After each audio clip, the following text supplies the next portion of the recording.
بسم الله الرحمن الرحيم. الحمد لله رب العالمين،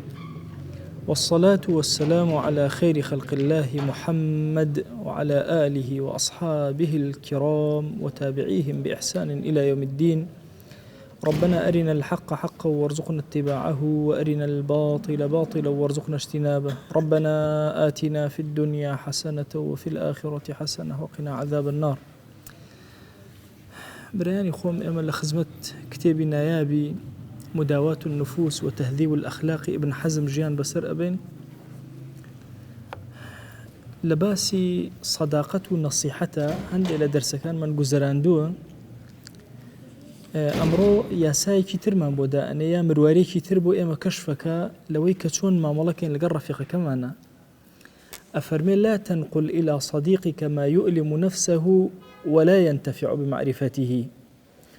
قد شتيك قصيك كلميك هوالك نقل مكو برفيقكتي ملي لكاتك أزاني رفيقك آزار بما أتشيجي وهيج سودك لو كلمة ورناقري بزاني يا نزاني، فهذا فعل الأراذل أو فعل السككان أو كسانيك نفسيتي النزمة كقصيك أزان بركة عزتي بي إخوة وهيج سودك يشيني بوي بهي الشوازك أبي أقل لدلي رفيقك كدبه كلميك بو دلي رفيقك نقل نكي كآزاري بدا وسودي شلي ورنقري. أفرمي ولا تكتمه ما يستضر بجهله. أجر شتيك زانيد مثلا أجر أو نيزاني زري لأدا قد ستري مكا بيبلي بو أوي توشي أوي نكا توشي أحباط ودارمان وأماني نكا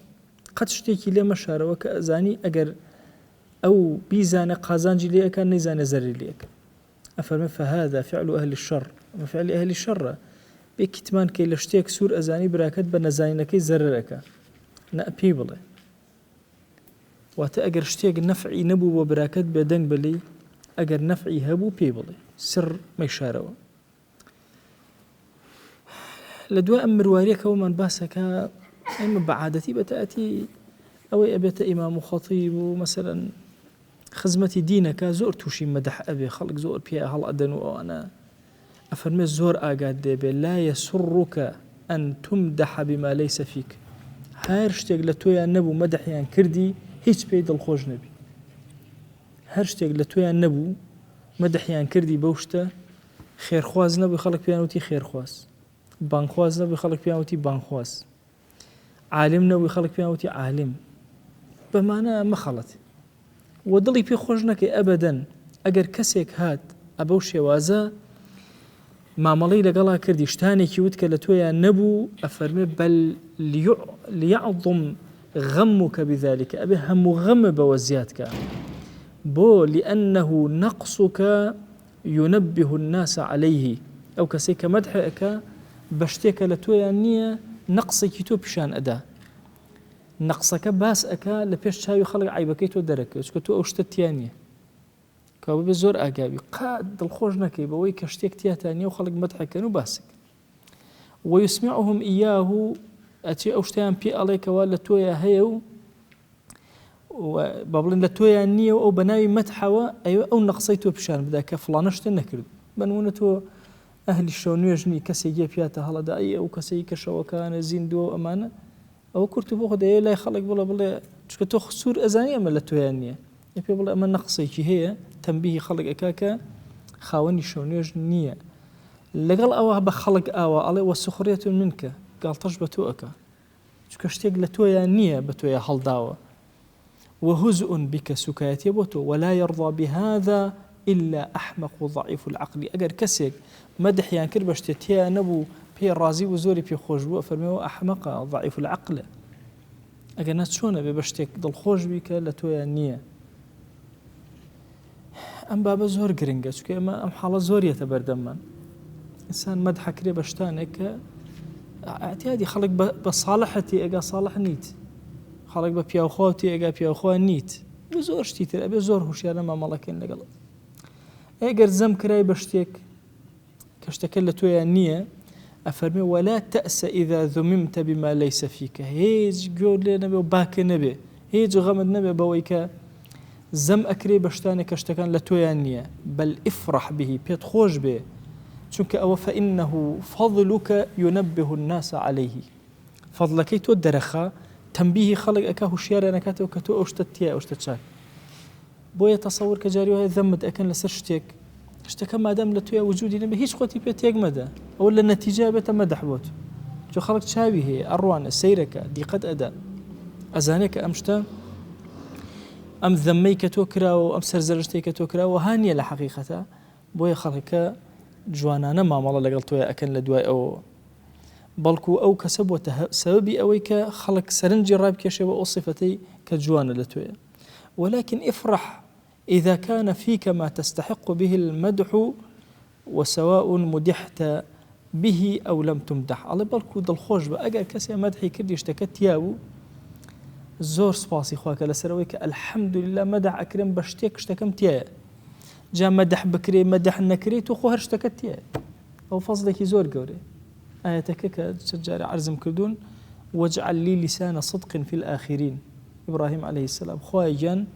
زمانی خەڵک بەڕاز بەرامبەر بە من بژێڕەوە ئەو صفەتی کە تیامای بخە لەسەر زمانی خەڵک ناوم بهێڵە لەسەر زمانی خەڵک أفرمي واحزن إذا كان فيك ما تستحق به الذم سواء ذممت به أو لم تذم أفرمي بلام غم بخوبو أو صفة بيسيك لتويا هي كمستحق أو الذم كري لسري يتر خلق زمت كذا منك كيشنية غم بخوبو هر صفتك جوانت يا خلق مدحك مدحنك تود الخوش ببي هر خرابيك تياو توز زحمت بكيش وخفت بخوبي سواء خلق باسيك يا باسينك ذمتك يا زمنك مهم تو خود أزاني كيت بوي زور قرنجة إنسان بيني خوي وخوا أم خال ركاته عندي صفاتي جوانت هي بيني خوت وخوا صفاتها نزور عظيم خلق باسكا بازنك قرنجية بنمون دلت باك الرقل ليك مسلماني لمسر زوية ايتر خلق بلان كاك الرقيلية تي الرقيلية وصفنا كان وانا بلايت وكيشني مهم أم صفة باشر لتويا هي ممدوحة جي سباس أبي دل خوش بي الحمد لله خلق ذكريان كرد هر باش ذكريان نكرد هر باش كيشني يان هندي صفتي خرابه لتويا نعمة فضلك زور قوري إخوة بتوي عطا كردو الحمد لله مثلا أهلي درول نيم الحمد لله أهلي فسق نيم أهلي فجورية نيم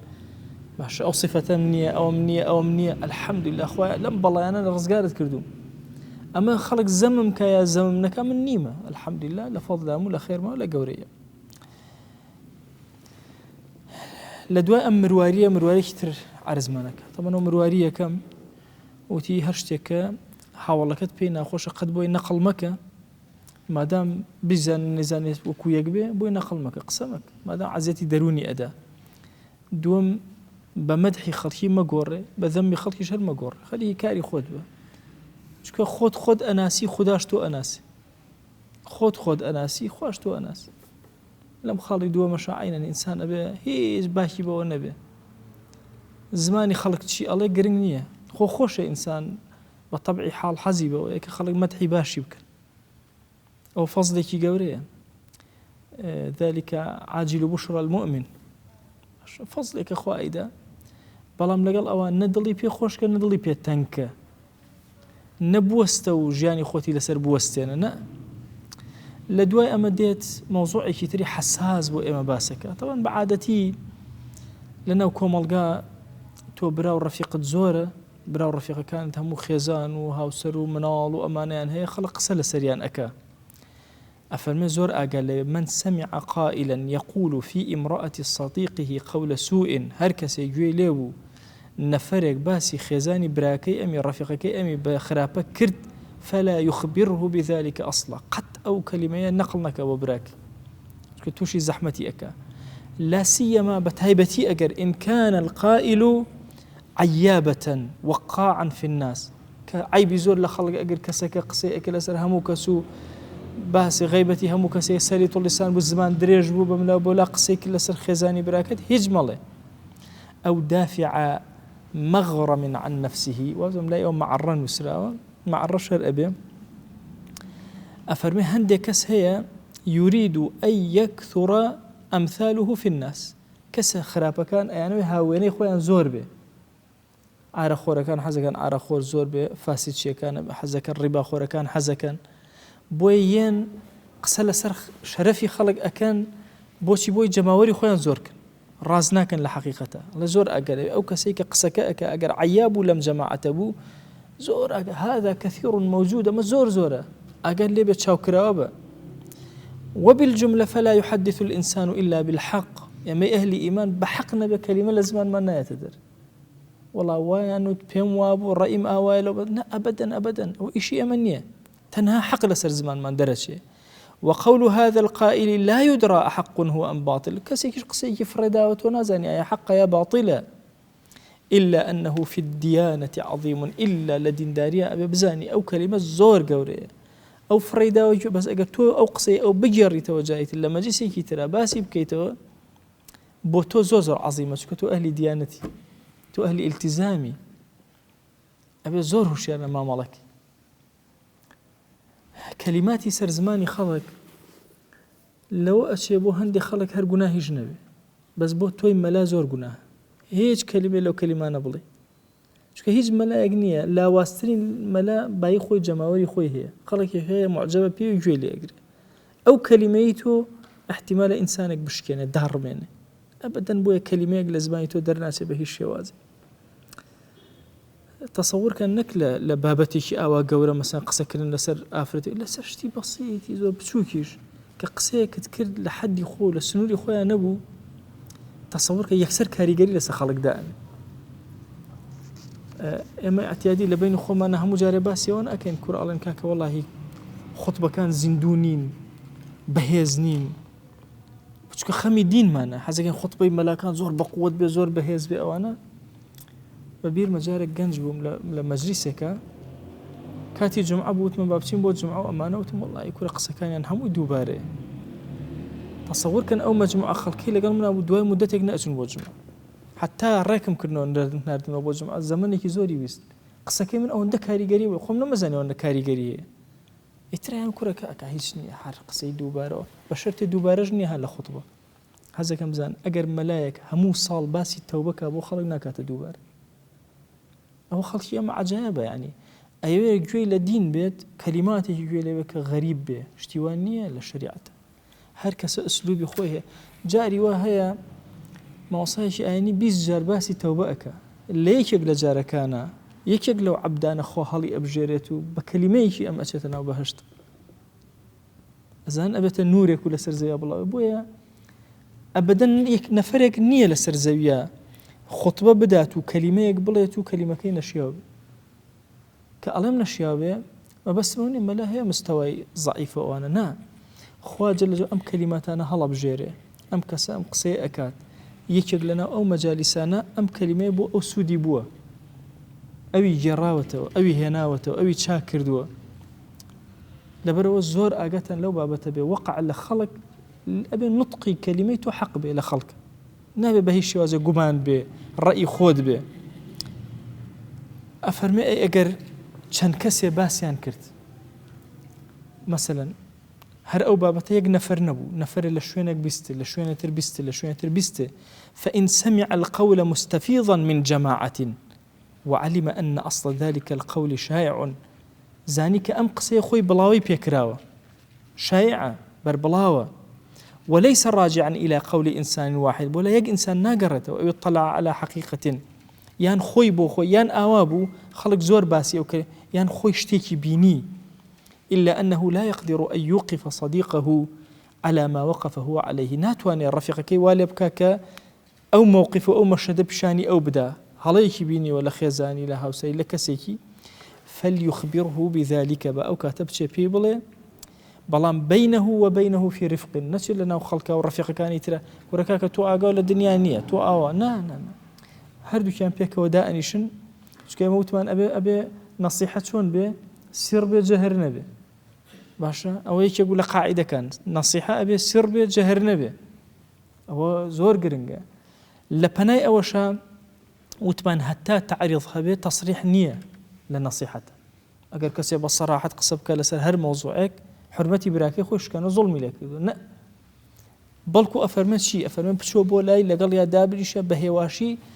بيبل فليقل النساء كثير ها تعريضهم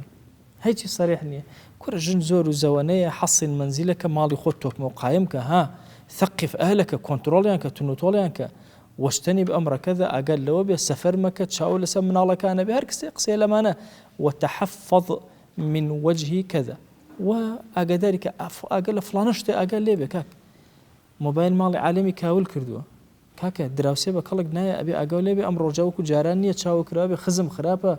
بأمشو لبين أو عند الزور نبي هر كلمة لم كلمة تنبيه بران براكد أكا هيك شيء صراحة دنيا هموي تعريضه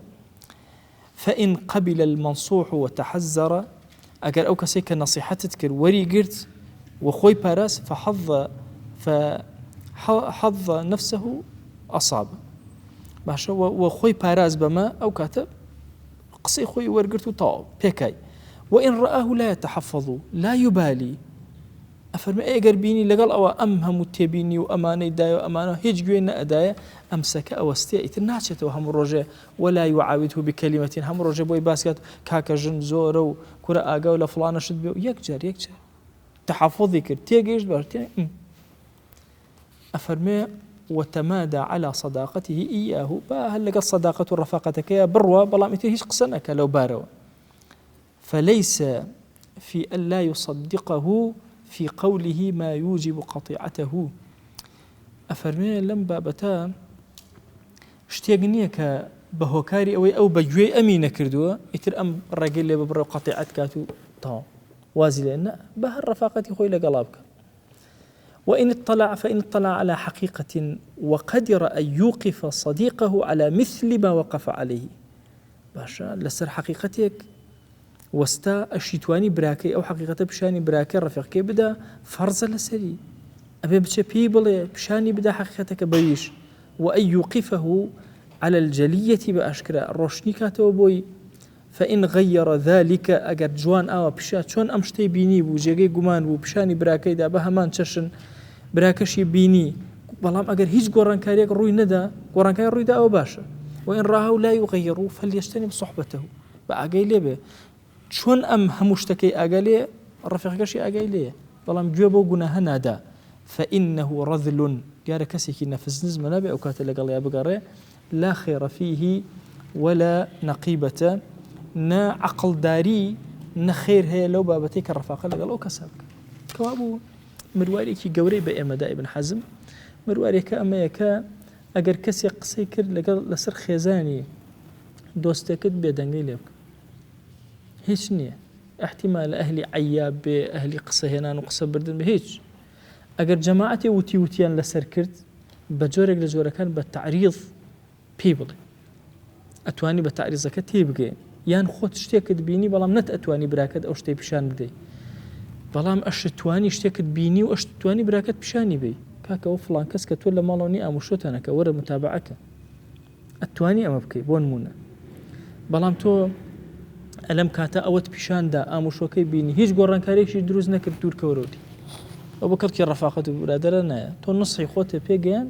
بلام أو هيج إسفادي هي لنصاك نكد لبرودو لي دور كور هندي علامتها علامته زور واضحة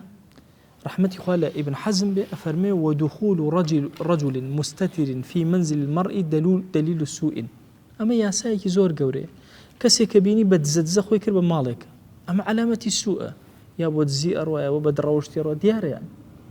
خبو إيش كي خير نروى بفسك ها أو بزور أقل لي لا يحتاج إلى غيره بيسي بونية تطبلي ولا بغرم بدواي دليل أو الدليل هر خوي دليل أو بسك دليل يعني دخول المرأة في منزل رجل على سبيل التستر مثل ذلك أيضا أفرتي تتمالي بيابك بسكو فسكو أمانة هتا خوي كابجورة دياره وخوي دليله فيز بناك بدواي دليل أبقري وطلب دليل أكثر من هذين سخف لدوا لم جنك بينو ببسك روشتوا بياوك بينو ببسك روشتوا على الدليل لدواي أما وقران بدواي الدليل لدواي أم دليلك أخوي أبيني أو فسك أروى عليه والسخافة الإنسان كمية وواجب أن تجتنب مثل هذه المرأة واجبك هاوينة وآفرة لي دور كويتوا وفراقها في كل حال على كل حال أجر خزان بوها وسرد وحرشت يقول لي جابروا وممسكها لا يبعد عن الدياثة أفرمي وراقتني أو جورة أفرثانا كبسك بمالي أمو أو برون أفرمي بلاي والله دليل مدزنك وتشي أفرمي وجورك اللي بيغيرتي وديوثيت لإنسانة أبي اللي جابته دوري خيته أوش مرواري كتير إلا مرواري كتير لا باسي مدحكية وسر باسي مدحكة مدحو ذمكي كوتم أفرمي الناس في أخلاقهم على 7 مراتب خلشي حوت الرتبة هي أقل لي طائفة تمدح في الوجه وتذم في المغيب طائفة منهن لبشتاي يخد مدحي أكن بيا تعلط كبشتيان كله جزم أكن جماعتي لما نمني همانا لهم زمنك هاي أفرمي هذه صفة أهل النفاق أما أهل النفاق أم صفتين هي لبردم خوتا يك دنيا مدحي أكن لبشتوا باش زم أكن أفرمي أواني أهل النفاق عياب خلق بعبدار أكن هذا خلق فاش في الناس غالب عليهم أما أخلاقك زور قوري لنا وخلقها والزالة بسريانا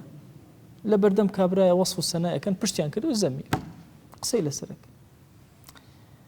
طائفة ترمان هي لبردم خوتا هر زمك لبشتي شو هر زمك نقبت ماشا أو جال عينا أما أهلي سلاطة وقاحا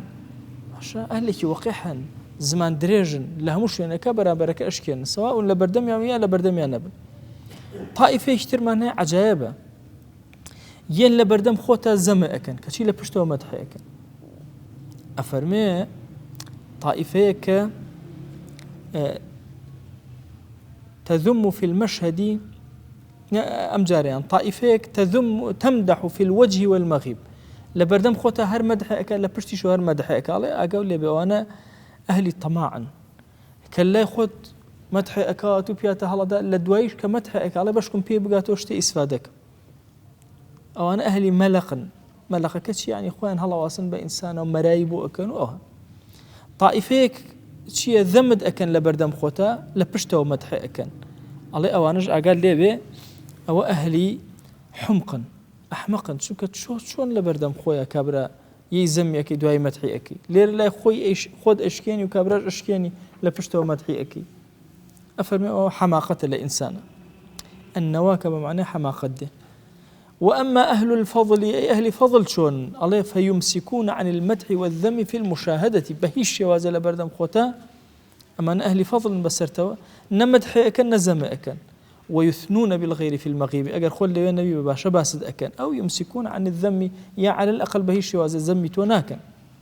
كابو أهل فضل كامانا أهل مدح ذمنين بكسا حلنادا وزمي كسي جناكن روشكيني كزناكن لا بشتملشوا أبد بخرابة باسناكن هند جار كقساءكن بابنا قصد سرب كانوا وأنا حمشوا مدح أيكن يا بهيش واز زميتوناكن لجيانا وأنا أهلي فضل أفرمي هندك عياب من هن البراء من النفاق والقحة فيمسكون في المشهد ويذمون في المغيب الله وجبه يشتر من هن شيء أكن أفرمي أمانة للاي خوتا لمشهدو للروح هيج قصناكن بلام لبشتمليا باسد أكن لا خوتا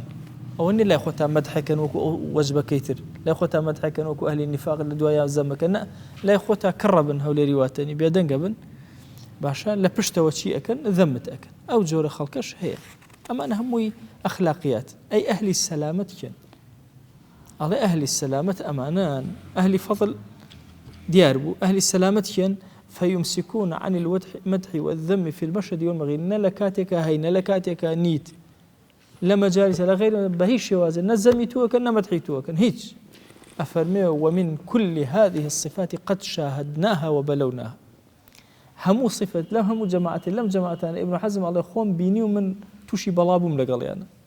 نوعا بيني ولا برد مدحي كردو ولا بشتو الزمي كردو هايتر بيني والزمي كردو ولا برد خوان ولا بشتو مدحي كردوم بيني ولا هردو لاكا كربوا بيني ولا يعني أنواع وأشكال محوبشة أفرمي هرهم من بيني ومفتلاجون بهر حوتيانو إيه أفرمي إذا نصحت لباسي نصيحتها أجر وست أمشجاري كسب كيت نصح الرازقويتي لقلاب كي ففي الخلاء بكلام لين لا بنهانا قصي لقلابك قصي نرمج قصي لقلابك ولا تسند سب من تحدثه إلى غيرك. باشا نشي بالبشت ببسي بويك قسە بەرامبەری بکەیت جوێن بەرامبەری بدەی مەسەلەن وڵات چییە وڵا نوسڵی ئەەکەم فتەکوونە نەمامەن یان بڵێ کاکە خەڵک واو پێڵێ جوێنەکانی پێ ئەدەیتەوە ها ئەوە تۆ ئەەکەیتە نەمام لەو کاتە قسە هێن و قسەبەر. فإن خشنت كلامك في النصيحة فذلك إغراء وتنفير. أجر بزبرج قصي لقلاك أو نيتر هاني أديبو خرابة. خواجة جل جلاله بعظمته خويب موسى وهارون عليهما السلام أفرمي بتم ولا فرعون كي زور ظالم فقولا له قولا لينا قصيك النار لقال يا بكان يا بيغمريان صلى الله عليه وسلم أفرمي لا تنفروا باشا نفير مجاري وباس كردن النفير يعني الرابرين يعني هالبزينوا نفرت باشا كألا لا تنفروا خلق والي ما كان كبصلة ميتوا بالروح نفير كالتان دور كيوتو أو ما والله ما كان لقى خلق. إن جاء فرمي وإن نصحت بشرط القبول منك فأنت ظالم بيشتر أواني باسكرو بسريع أروم أجر هاتوا نصيحتي كسيك كرب شرطي وهرب اللي ورق تو ظالمي كاك أوكي نصيحة ولعلك مخطئ في وجه نصحك أصلا هلي لو روكتو نصحي نصحي مك قد نيوسري ما دام حالد أو هاي فتكون مطالبا بقبول خطئك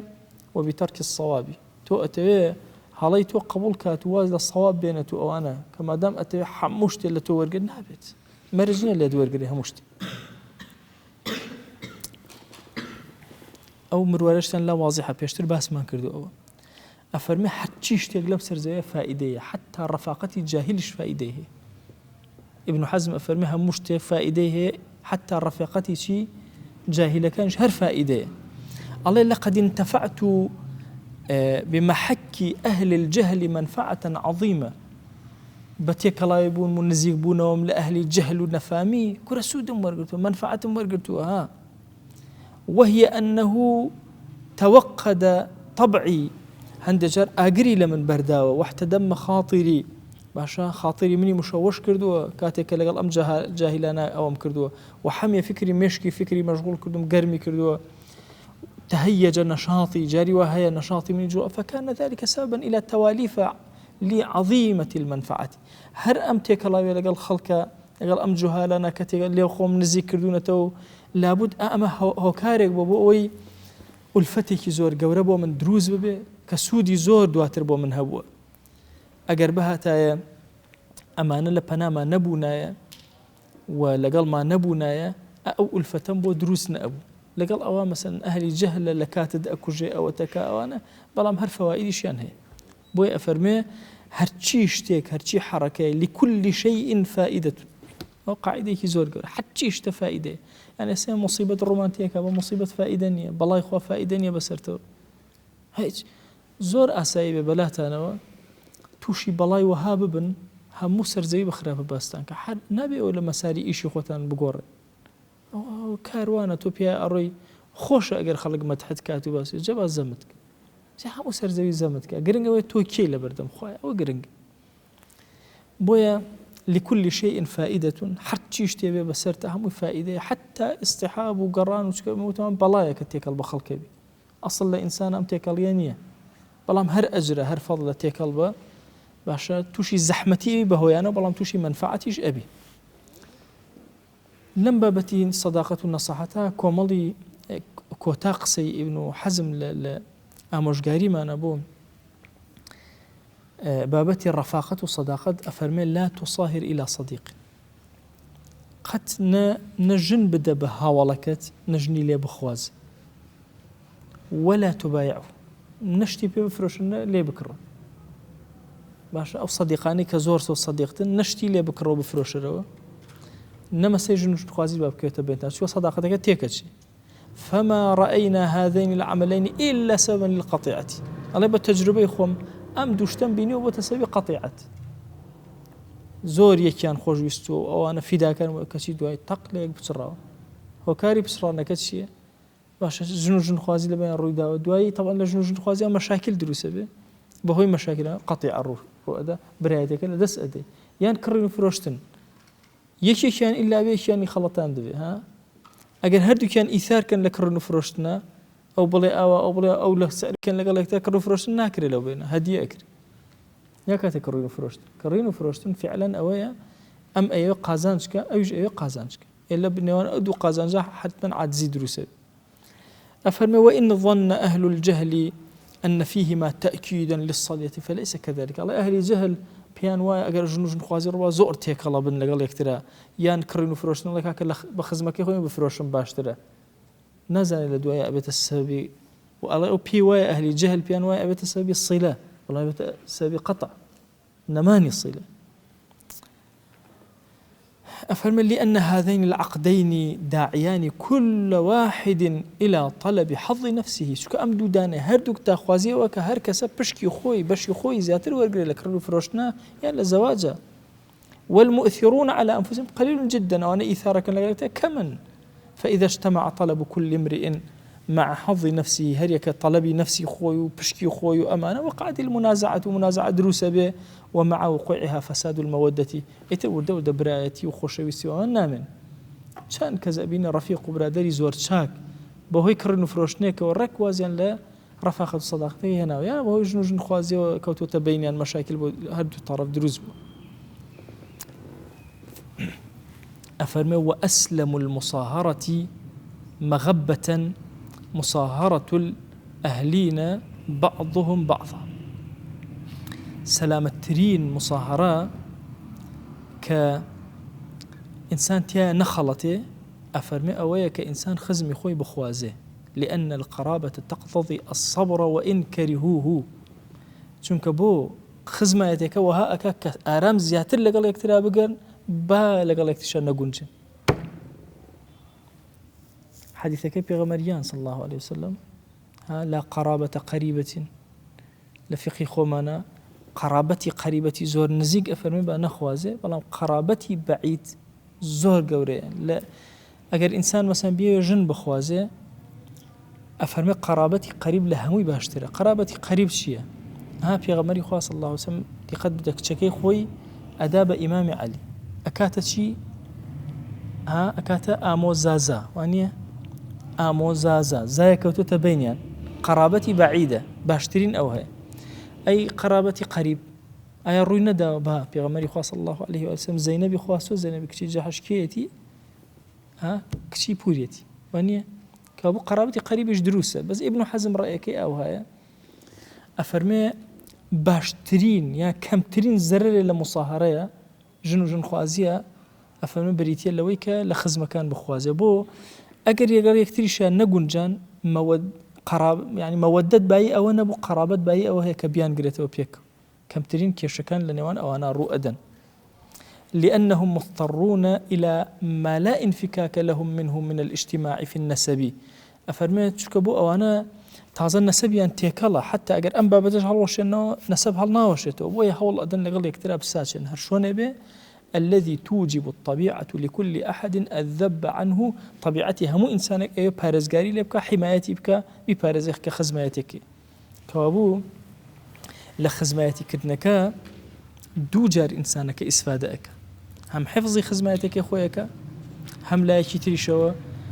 بلين دو هو كار هي ومصاهرة لا زواجك وكو عامتي خلق زائدية وقرابتك والرأي ابن حزم ديار الرأي تري شيء لما ذاهبي ترو لفكرة كان يترى أم بشك ابن حزم بوي باسكين همو أم مرواريانا مرواري زور قوربون لباسي الصداقة نصيحة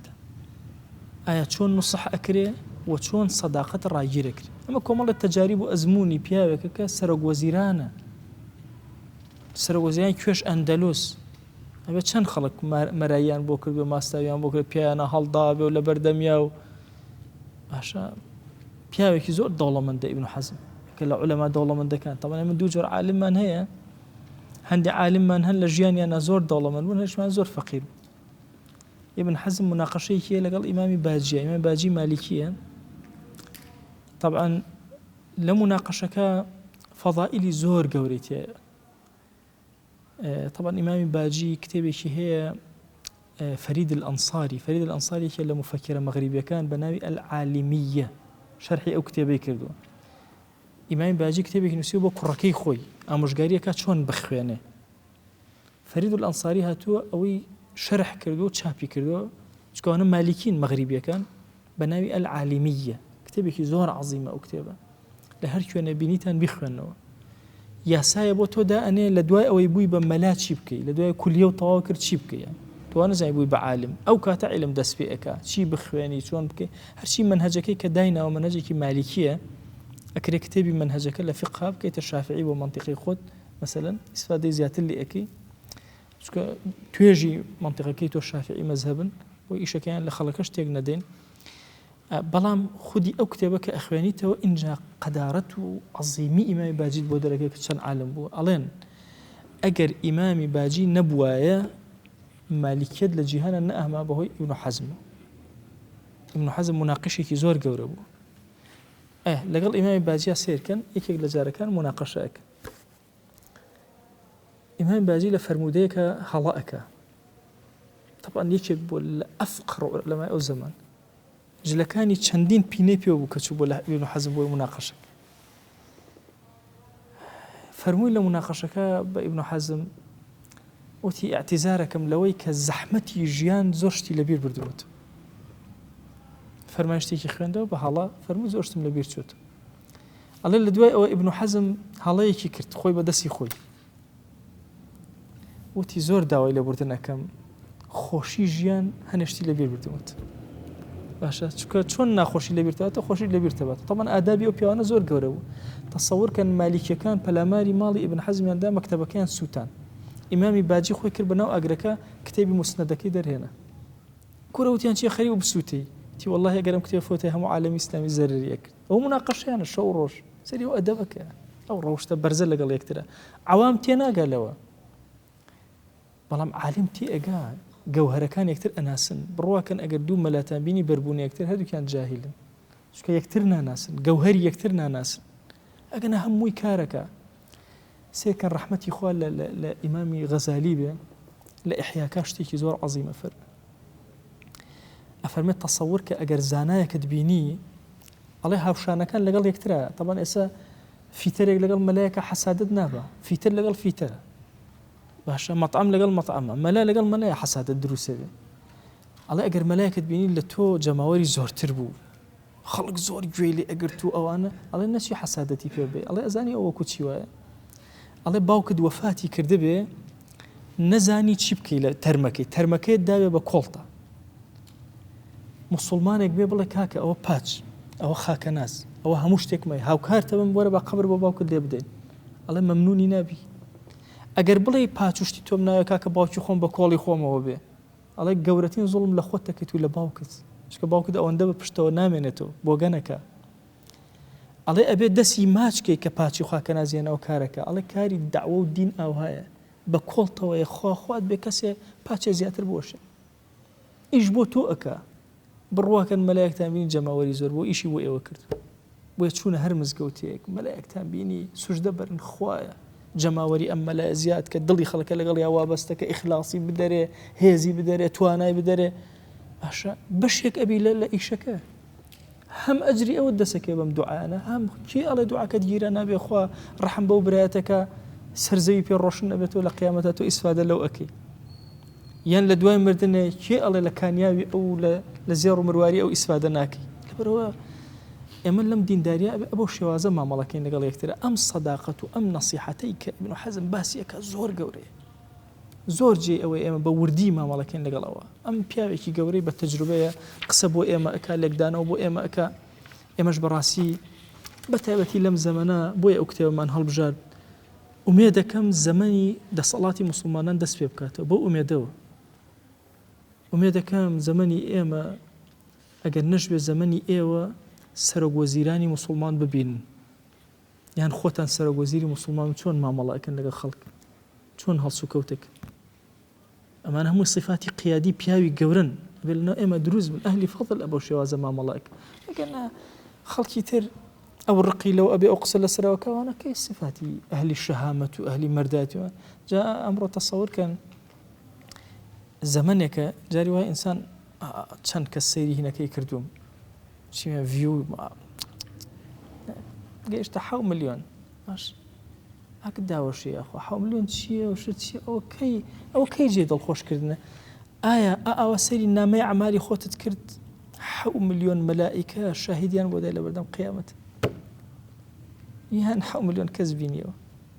ئەوە سەیری یەکێ لە گرتە ڤیدیۆکانت کرد کە لەبەر خاتی خوا کەلیمەیەکت دۆ خوا نەشری کردووە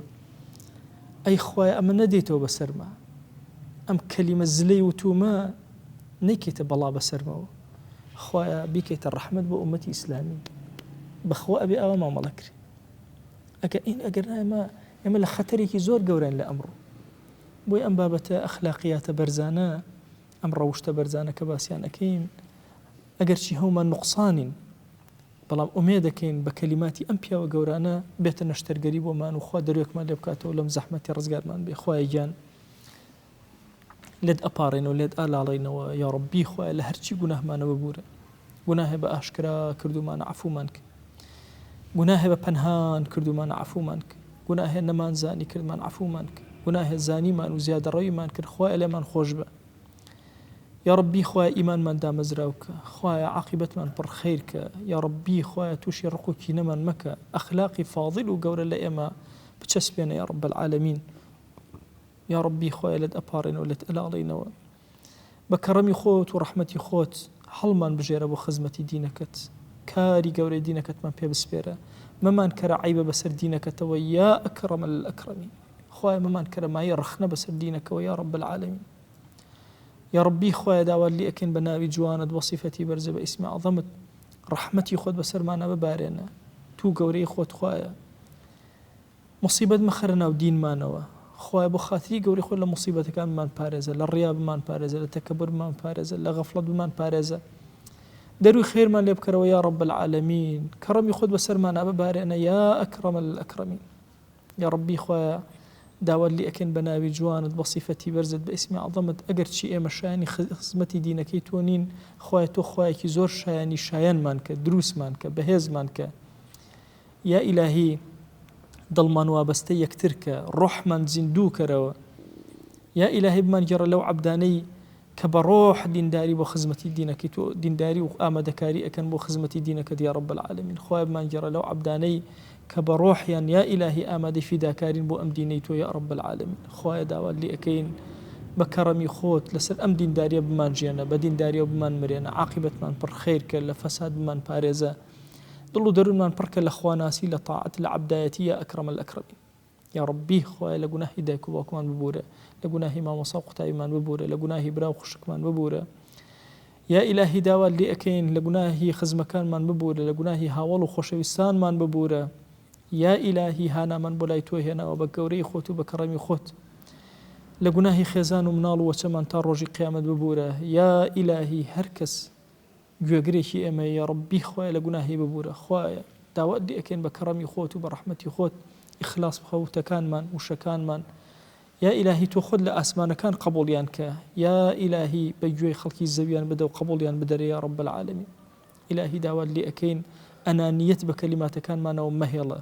یا ئیلاهی عوجب لە ناخمانە مەهێڵە یا ئیلاهی ڕیا لە ناخمانە بکوژێنەرەوە ئیلاهی داوات لێ ئەکەین بە کەڕەمی خۆت و ڕەحمەتی خۆت و بەزەی خۆت دوعاکانمان قبوڵ کە تو گەورەی خۆت خوایە ئەم طالبی عیلمانە یا ئیلاهی بە کەڕەمی خۆت بکەرە خزمەتکاری ئەم دینت بەرزیان کەرەوە پلەیان زیاد کە لەناو مەلائیکە ذکریان کە بە خۆشەویستی پێغەمبەر صلی الله عليه وسلم بەس و بەیانیان کە تو گەورەی خۆت خوایە سڵاوی ئەم مەجلیسەی ئێمە بگەینە پێغەمبەر صلی الله عليه وسلم یەک ناومان لە خزمەتیا بێنە باسمان کە لە خزمەتیا یا ئەکرەمە الئەکرەمین یا ڕەبی خوایە لێت ئەپاڕێن و لێت ئەلاڵێنەوە بە کەڕەم و ڕەحمەتی خۆت ئەم کەلیماتانەمان لێ قبوڵ کە یا ڕەب العالەمین ئەم ذیکر و ئەوراد و دانیشتن و دەرس و دەور و علومانەمان لێ قبوڵ کە یا ڕەب العالەمین آمين آمين والحمد لله رب العالمين وصلى الله على سيدنا محمد وعلى آله وصحبه وسلم تسليما كثيرا أبدا إلى يوم الدين خوي يقول لقناه مني شو أجبوري وخوي يقول لما خوش بيار